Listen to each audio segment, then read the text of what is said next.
نحمده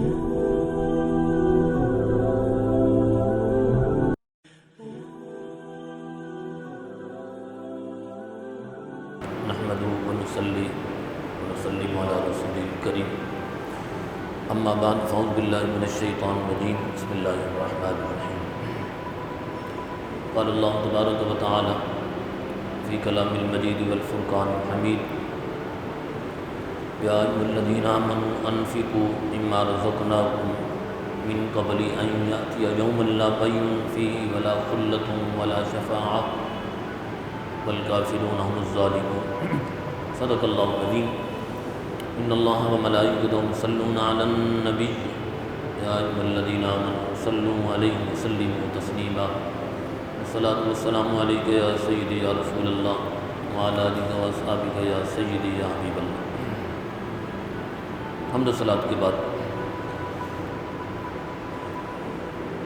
حضرات محتشم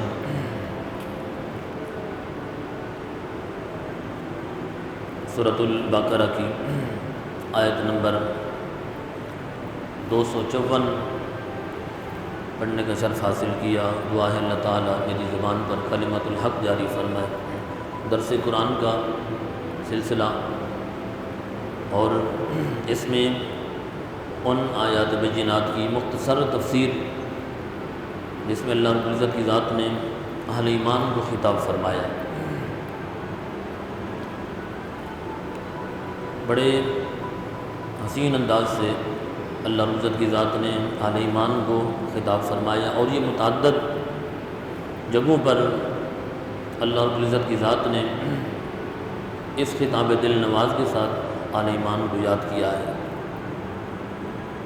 تو سورۃ البقرہ کی آیت نمبر 54 میں اللہ رب العزت کی ذات نے انفاق فی سبیل اللہ کا حکم دیا ہے، یعنی اللہ کی راہ میں خرچ کرنا.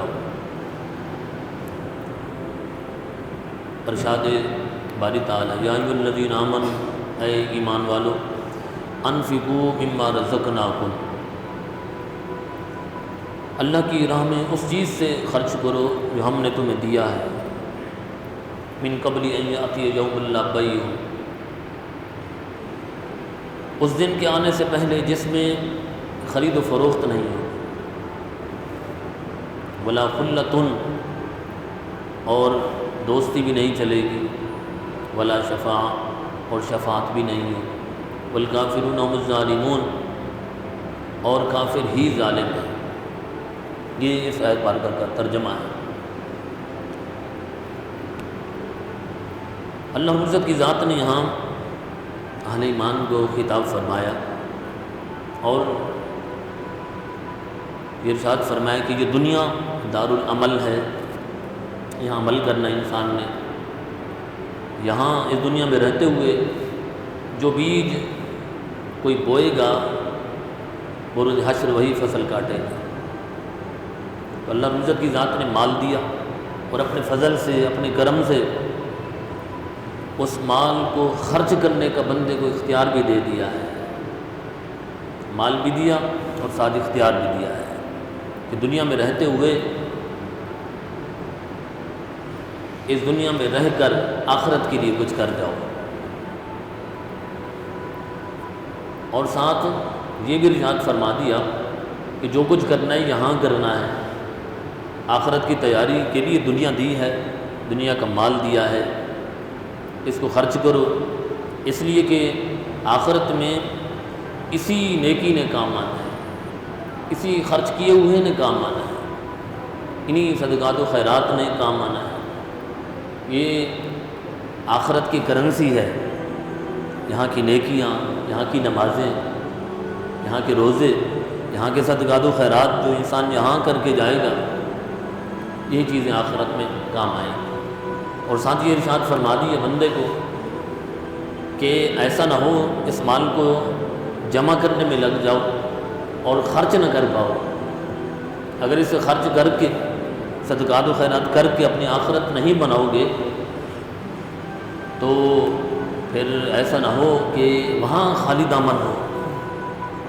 اس لیے اس کو یہاں خرچ کرو اور اس انداز سے خرچ کرو کہ اس دن کے آنے سے پہلے، قیامت کے آنے سے پہلے، موت کے آنے سے پہلے اسے خرچ کرو. من قبل ان یأتی یوم لا بیع، اس دن کے آنے سے پہلے جس میں کوئی خرید و فروخت نہیں ہوگی، کہ مال جو جمع کیا ہے دنیا میں اسے جناب لے کر کسی جگہ پر جاؤ اپنے کسی رشتہ دار سے، دنیا دار سے، کہ دیکھو میں نے دنیا میں یہ مال جمع کیا تھا، یہ لے لو، اور مجھے آج نیکیاں درکار ہیں، آج مجھے جنت میں جانے کے لیے نیکیاں درکار ہیں، یہ مال لے لو اور مجھے نیکیاں دے دو۔ فرمایا اس دن کوئی خرید و فروخت نہیں ہے، یہ خرید و فروخت جو کچھ ہے یہ دنیا میں ہی سارا کچھ ہے، اس لیے اس دن کے لیے جو کچھ کرنا ہے وہ صدقات و خیرات، وہ نماز کی صورت ہے۔ اور فرمایا ولا خلۃ، وہاں کوئی دوستی بھی نہیں ہے، آخرت میں کوئی دوست کسی کے کام نہیں ہے۔ الخلاء یومئذ بعضهم لبعض عدو، اس دن تو بڑے بڑے گہرے دوست بھی دشمن ہو جائیں گے۔ تو دنیا کا نہ تو مال کام آنا ہے آخرت میں، اور نہ ہی دوست نے کام آنا ہے۔ ولا شفاع، اور کوئی سفارش بھی نہیں ہوگی کہ کسی بڑے آدمی کے پاس چلے جاؤ، کوئی سورس کا سلسلہ ہو کہ وہاں جا کے جناب میرا کوئی دوست کام آئے گا اور میری سفارش کر دے گا کوئی اور چھوڑ جاؤں گا، یہ سلسلہ بھی نہیں ہوگا۔ تو اللہ رب العزت کی ذات نے دنیا میں دوستو جو ذرائع ہیں کسی مجرم کے چھوٹنے کے، اللہ رب العزت کی ذات نے ان کی نفی کر دی۔ یہ دنیا کے سلسلے ہو سکتے ہیں کہ رشوت سے چھوٹ جائے انسان، کہیں دوستی کام آ جائے، کہیں خرید و فروخت ہو جائے، 2 نمبر جناب سے مال کمایا ہوا کہیں خرچ کر دے انسان، اس کو جمع کر کے پھر کوئی چیزیں لے لے، یہ دنیا کے سارے سلسلے ہیں۔ اللہ رب العزت کی بارگاہ میں اگر کامیاب ہونا ہے تو وہاں صرف اور صرف نیکیاں ہی کام آئیں، وہاں نماز روزہ ہے، صدقات و خیرات ہے، یہ چیزیں کام آئیں۔ اس لیے جو کچھ کرنا ہے یہاں دنیا میں کرنا۔ فرمایا والکافرون هم الظالمون، اگر تم ایسا نہیں کرو گے، ان صدقات و خیرات کے ساتھ اپنی آخرت کو نہیں اچھا بناؤ گے، اور تم نے دنیا میں رہتے ہوئے کافروں جیسے عمل کیے، ان کی زندگی کی طرح زندگی گزاری، ان کا طرز عمل اختیار کر لیا، تو جس طرح وہ ظالم ہے تم بھی ظالم ہو۔ اس لیے یہاں دوستو سارا کچھ کرنا ہے۔ قرآن اس لیے بہت سی جگہوں پر ہمیں اللہ رب العزت کی بارگاہ میں خرچ کرنا، انفاق فی سبیل اللہ کے متعلق تعلیم دی قرآن، بہت سی جگہوں پر۔ سورہ بقرہ ہی اٹھا لیں، ابتدائی سورہ مبارکہ ہے، اللہ رب العزت کی ذات نے وہاں متقین کی صفات بیان کی کہ متقی کون ہے، اللہ رب العزت کی بارگاہ کی خشیت اور خوف کس کے دل میں ہے، اور وہ کون لوگ ہیں، ان کی نشانی کیا ہے۔ ہر شخص کہے جناب میں متقی ہوں، کوئی دوسرا کھڑا ہو جائے کہ میں متقی۔ قرآن جس کو کہے گا متقی وہ ہوگا، اس لیے قرآن نے اس متقی کی نشانی بیان کی، الذین یؤمنون بالغیب ویقیمون الصلاۃ ومما رزقناہم ینفقون۔ فرمایا متقی وہ ہیں جو غیب پر ایمان رکھتے ہیں، ویقیمون الصلاۃ، اور نماز قائم کرتے ہیں، ومما رزقناہم ینفقون، ہم نے جو انہیں مال دیا ہے اس سے خرچ کرتے ہیں۔ یہ متقی کی نشانی ہے، یہ پرہیزگار کی نشانی ہے، یہ وہ شخص ہے جسے اللہ رب العزت کی ذات کو قرب حاصل ہے، متقی سے کہتے ہیں۔ تو خرچ کرنے کے متعلق بے شمار جگہوں پر، اور اس کے اجر کے متعلق بھی فرمایا ما تنفقوا من خیر یوفی الیکم وانتم لا تظلمون، تم جو کچھ بھی اللہ رب العزت کی بارگاہ میں خرچ کرو گے، بروز قیامت اللہ رب العزت کی ذات تمہیں اس کا پورا بدلہ دے گا۔ 1 روپے کے خرچ پر بھی اللہ رب العزت کی ذات بدلہ عطا کرے گا، 1 کروڑ کے خرچ پر بھی بدلہ عطا کرے گا، اور اسی چیز نے کام آنا انسان کو۔ وما تقدموا لانفسکم من خیر تجدوہ عند اللہ، جو کہ تم یہاں بیٹھ کے خرچ کر کے اللہ رب العزت کی بارگاہ میں پیش کرو گے، وہ روز قیامت تمہارے سامنے موجود ہوگا، اللہ رب العزت کی بارگاہ میں اسے پاؤ گے۔ من ذا الذی یقرض اللہ قرضا حسنا فیضاعفہ لہ اضعافا کثیرا، کون ہے جو اللہ رب العزت کی بارگاہ میں خرچ کرے، کون ہے جو اللہ رب العزت کی بارگاہ کو قرض حسن دے۔ قرض حسن کی بات، اللہ رب العزت کی ذات کو قرض کون دے سکتا ہے؟ وہ تو بے نیاز ہے ان چیزوں سے۔ فرمایا یہ جو اللہ رب العزت کی بارگاہ میں خرچ کرنا ہے، اس کے دین پر خرچ کرنا ہے، اس کی مخلوق کی فلاح و بہبود کے لیے خرچ کرنا ہے، یہ گویا کہ اللہ رب العزت کی بارگاہ میں اس کو قرض دینا ہے، اور یہ قرض پھر کس طرح لوٹے گا؟ فیضاعف لہ اضعافا کثیرا، پھر دگنا چگنا ہو کر اللہ رب العزت کی ذات تمہیں عطا کرے گا۔ اللہ رب العزت کی بارگاہ میں، اس کی بارگاہ میں خرچ کرنے کے متعلق مثال بیان کی، مثل الذین ينفقون اموالهم فی سبیل اللہ کمثل حبۃ انبتت سبع سنابل فی کل سنبلۃ مئۃ حبۃ۔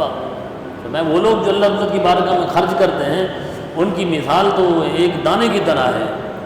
ایک دانے کو انسان زمین کے اندر ڈال دیتا ہے اور جناب زمین کے اندر ڈال کر اسے بو دیتا ہے، مٹی کے اندر ملا دیتا ہے اسے، کیونکہ وہ اخلاص کی بنیاد پر اسے ڈالا ہے۔ اللہ عزت کی بارگاہ سے توقع ہے اسے کہ اب کرم ہوگا، مجھے اس کا بدلہ ملے گا۔ فرمایا جب وہ خرچ کرتا ہے اس کی مثال بھی اسی طرح ہے، جس طرح اس نے ایک دانہ ڈالا ہے، اس دانے کو اللہ عزت کی ذات نے جناب اتنا بڑھایا ہے کہ اس دانے کے اندر سے پھر بالیاں نکلی ہیں، کمثل حبۃ انبتت سبع سنابل، وہ 7 بالیاں نکلی ہیں، اور فی کل سنبلۃ مئۃ حبۃ، پھر اس ایک بالی کے اندر اللہ عزت کی ذات نے وہ خوشہ تھا، اس ایک دانے کو اللہ عزت کی ذات نے 100 دانوں میں تبدیل کر دیا ہے۔ نیکی بھی اسی طرح ہے، ایک نیکی لاؤ گے اللہ عزت کی بارگاہ نے من جاء بالحسنۃ فلہ عشر امثالھا، جو ایک نیکی لائے گا اسے 10 عطا کیا جائے گا، ایک 100 عطا کی جائے گی، 700 عطا کی جائیں گی۔ اور اگر تمہارا اخلاص اوپر کے درجے کا ہوگا، اللہ عزت کی ذات اس ایک نیکی کو وہ اس کا بدلہ اتنا عطا کرے گا جس کا کوئی حساب و کتاب بھی نہیں ہے۔ یہ اس کی بارگاہ ہے دوستو، جتنا چاہے عطا کر دے۔ تو بے شمار جگہوں پر ہم قرآن کریم میں اگر نظر دوڑائیں تو خرچ کرنے کے متعلق اور بے شمار آیتیں ہیں جن کا تذکرہ ہو سکتا ہے۔ احادیث بارگاہ میں بھی اللہ عزت کی ذات نے پسندیدہ انسان کا تذکرہ کیا، اللہ کے رسول کی ذات، جسے اللہ عزت کی ذات کا قرب حاصل ہے، جو بندوں کے قریب ہے، اس کے متعلق حدیث بارگاہ حضرت سیدنا ابو ہریرہ رضی اللہ تعالیٰ عنہ کی جناب یہ روایت ہمارے سامنے ہے، جامع ترمذی شریف کی حدیث ہے۔ اللہ کے رسول علیہ السلام کی ذات نے سخی کی شان کو بیان کیا ہے، اس کے مقام کو بیان کیا ہے۔ السخی قریب من اللہ، اگر کوئی چاہتا ہے کہ مجھے اللہ عزت کی ذات کا قرب مل جائے، اسے چاہیے وہ سخاوت کرے۔ وہ شخص جو پہلی امتوں کا ایک شخص جناب نکلتا تھا، اللہ عزت کی ذات کی جناب معیت اور قرب حاصل کرنا چاہتا تھا تو جنگلوں کی طرف نکل جاتا، غاروں کی طرف نکل جاتا، اپنے گھر کو چھوڑتا، اپنے بچوں کو چھوڑ کر جناب جنگلوں کی طرف جاتا، اور مجاہدات اور ریاضات کی وادیوں سے گزر کر جو مقام اسے ملتا تھا، اللہ عزت کی بارگاہ نے ارشاد فرمایا، اللہ کے رسول کی ذات نے ارشاد فرمایا، تم یہاں دنیا میں بیٹھ کر اللہ رب العزت کی ذات کے لیے خرچ کرو۔ وہ شخص جو مجاہدات اور ریاضات کے بعد جو اس مقام پر پہنچتا تھا، اللہ رب العزت کی ذات تمہیں وہ مقام گھر بیٹھے عطا کر دے گا۔ السخی قریب من اللہ، سخی ہے وہ اللہ کے قریب ہے، اور فرمایا قریب من الجنہ، سخی جو اللہ رب العزت کی بارگاہ میں خرچ کرتا ہے اپنے مال کو، اپنے محنت و مشقت سے کمایا ہوا مال اللہ رب العزت کی بارگاہ میں خرچ کرتا ہے، اللہ رب العزت کی ذات اسے جنت کے قریب کر دیتا ہے، اللہ کے بھی قریب ہو گیا ہے، جنت کے بھی قریب ہو گیا ہے۔ فرمایا قریب من الناس، اللہ رب العزت کی ذات اسے بندے کے بھی قریب کر دیتا ہے۔ آج کل یہ ہماری خواہش ہے کہ ہم سے ہر کوئی محبت کرے، ہم جو ہیں ہر کسی کی آنکھ کا تارا بن جائیں۔ فرمایا اگر یہ چاہتے ہو پھر بندوں پر خرچ کرو، اللہ کے دین پر خرچ کرو۔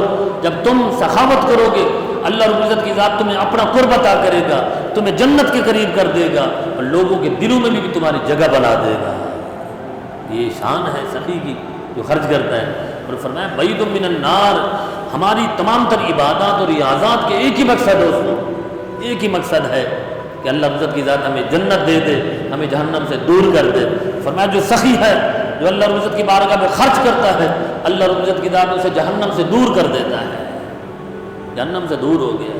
والبخیل بعید من اللہ، رہا بخیل اس کے مقابلے میں جو اپنے مال کو جوڑ جوڑ کر رکھتا ہے، اسے جمع کرتا ہے اور خرچ نہیں کرتا، اس کا پڑوسی، اس کے وطن والے لوگ جو ہے اور اللہ کی مخلوق سسک رہی ہوتی ہے، لیکن وہ اپنی تجوریوں کو کھول کر ایک 10 روپے نکال کر اسے نہیں دیتا۔ فرمایا بخیل کا معاملہ بھی سن لو، والبخیل بعید من اللہ، جو بخیل ہے وہ اللہ سے دور ہوتا ہے، اللہ کا قرب کبھی اسے حاصل نہیں ہوتا، اور جو سخی ہے وہ اللہ کے قریب ہوتا ہے۔ بخیل اللہ سے دور ہے، اور فرمایا بعید من الجنہ، جو بخیل ہے جو اپنے مال کو جوڑ جوڑ کر رکھتا ہے، اسے خرچ نہیں کرتا، وہ جنت سے بھی دور ہے، جنت سے بھی دور کر دیا گیا۔ بعید من الناس، اور لوگوں کے دلوں میں بھی اس کی کوئی محبت نہیں ہوتی، لوگوں کے دل سے نکل جاتا ہے۔ یہ فطرتی بات ہے دوستوں، ہم دیکھتے ہیں جو لوگ سخاوت کرتے ہیں وہ لوگوں کے قریب ہوتے ہیں، اور جو بخیل ہوتے ہیں جو اپنے مال کو اللہ کی مخلوق پر خرچ نہیں کرتے، دین پر خرچ نہیں کرتے، باقی وہ لوگوں کے دلوں میں اپنی جگہ نہیں بنا سکتے، لوگوں کے دلوں میں ان کا کوئی گھر نہیں۔ یہ صوفیاء کرام، یہ بر صغیر پاک و ہند کی یہ جو سرزمین، دادا صاحب، بابا صاحب، خواجہ صاحب، یہ لوگوں اس دنیا سے صدیوں ہو گئی چلے گئے، اور جناب صدیاں بیت گئیں اس دنیا سے گئے ہوئے، لیکن لوگوں کے دلوں میں آج بھی ان کی محبتوں کے چراغ جلے ہوئے ہیں۔ کیا وجہ ہے؟ اب ان کی تاریخ پڑھیں بزرگوں کی، انہوں نے اللہ رب العزت کی ذات کی مخلوق سے محبت کی ہے۔ ان کے دروازے ہر وقت لوگوں کے لیے کھلے ہوتے تھے، لنگر عام ہوتا تھا۔ حضور سیدنا غوث پاک رضی اللہ تعالیٰ عنہ ذات کیا ہم نے دیکھا ہے؟ ہمارے باپ نے نہیں دیکھا، ہم نے ان کا شہر نہیں دیکھا، ان کا مزار نہیں دیکھا، اس کے باوجود بھی ہمارے دلوں میں ان کی محبتوں کے چراغ جلے ہوئے۔ اس کی کیا وجہ ہے؟ وہ اللہ کی مخلوق سے محبت کرتے، ان کا دروازہ ہر وقت کھلا رہتا، بارگاہ غوثیت پہ دروازے پہ ایک شخص کھڑا ہو کے لوگوں کو بلاتا تھا، کوئی بھوکا ہے، کوئی پیاسا ہے، اور بارگاہ غوثیت کا دربار کھلا ہوا ہے، کھانا بھی موجود ہے، پینا بھی، سب کچھ موجود ہے۔ یہ سخاوت تھی، اس لیے ان نفوس قدسیہ کی محبتیں لوگوں کے دلوں میں گھر کی ہوئی ہیں۔ اس کے مقابلے میں بڑے بڑے تاجور، بڑے بڑے سلاطین دنیا میں آئے دوستو، لیکن وہ چلے گئے، ان کا نام و نشان نہیں ہے، اس لیے کہ ان لوگوں نے اللہ کی مخلوق کو تکلیفیں دی ہیں، ان کی راہوں میں پھول بچھانے کی بجائے کانٹے بچھائے ہیں۔ اس لیے اللہ عزت کی ذات نے ان کی محبتوں کے چراغ لوگوں کے دلوں میں نہیں جلائے، بلکہ آج اگر ان کو کوئی تذکرہ کرتا ہے تو ذلت کے ساتھ کرتا ہے، ان کے ظلم کو یاد کرتا ہے، ان کی محبت کسی دل میں نہیں ہے۔ اس لیے فرمایا جو بخیل ہے وہ لوگوں کے دلوں سے بھی دور ہوتا ہے، اور فرمایا قریب من النار، اور وہ بخیل جو ہے وہ جہنم کے قریب ہوتا ہے۔ جس طرح ایک سخی جو ہے وہ جنت کے قریب ہوتا ہے اور جہنم سے دور کر دیا جاتا ہے، اسی طرح بخیل جو ہے وہ جنت سے دور ہوتا ہے اور جہنم کے بالکل قریب ہوتا ہے۔ یہ شان ہے دوستو اللہ عزت کی بارگاہ میں خرچ کرنے کی۔ اگر دلوں کا سکون چاہیے، اطمینان چاہیے، چین اور قرار چاہیے تو اللہ عزت کی بارگاہ میں خرچ کیجیے، اس کے دین پر خرچ کیجیے، اور اللہ عزت کی ذات کی مخلوق سے محبت کیجیے۔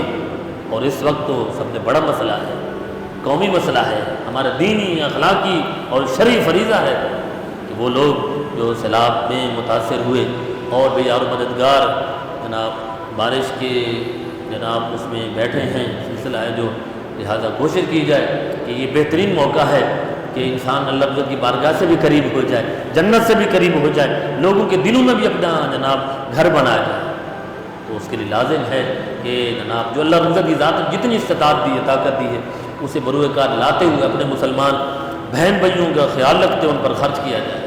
اللہ تعالیٰ میری ان چند معروضات کو اپنی پاک بارگاہ میں قبول و منظور فرمائے۔ اللہ تعالیٰ ہمیں دین کا صحیح فہم عطا فرمائے اور قرآن کریم کی تعلیمات پر عمل پیرا ہونے کی توفیق رفیق عطا فرمائے۔ آمین۔ الحمدللہ رب العالمین، والصلاۃ والسلام علی خاتم النبیین۔ اللہم ربنا آتنا فی الدنیا حسنہ وفی الآخرۃ حسنۃ وقنا عذاب النار۔ اللہم اعنا علی ذکرک و شکرک و حسن عبادتک وفوض امری الی اللہ ان اللہ بصیر بالعباد۔ صلی اللہ تعالی علی رسول خیر خلقہ سیدنا و مولانا محمد وعلی آلہ واصحابہ اجمعین برحمتک یا ارحم